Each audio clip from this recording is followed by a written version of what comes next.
தைப்பூச காவடி ஆட்டத்தை கேலி செய்த ஏரா எஃப்எம் வானொலி நிலையத்தில் காணொலி வெளியிட்டு சர்ச்சைக்குள்ளான அதன் 3 அறிவிப்பாளர்கள் உட்பட 6 பணியாளர்கள் இன்று புகிட் அமான் போலீஸ் தலைமையகத்தில் வாக்குமூலம் வழங்கிய பின் நண்பகல் மணி 1:10 அளவில் அங்கிருந்து வெளியேறினர். இந்த சமயத்தை கேலி செய்யும் வீடியோ வைரலான விவகாரம் தொடர்பாக அனைவரும் சாட்சியம் அளித்து வெளியேறினர்.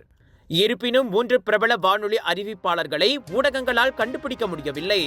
அவர்களை ஏற்றி சென்ற வாகனம் புகிட் அமானின் உட்பகுதி நுழைவாயில் மூலமாக அழைத்து சென்றதே இதற்கான காரணமாகும். அந்த மூவரும் டொயோட்டா வெல்ஃபயர் காரில் பயணித்தனர். ஏரா எஃப்எம் வானொலியின் இதர 3 ஊழியர்கள் புகிட் அமானில் இருந்து பல நபர்களுடன் வெளியேறினர். அந்த 6வரும் இன்று காலை 10:30 அளவில் புகிட் அமான் வந்தனர். புகிட் அமான் உயர் குற்றவியல் விசாரணை பிரிவின் அதிகாரிகள் 2 மணி நேரத்திற்கும் மேலாக அவர்களிடம் விசாரணை நடத்தினர்.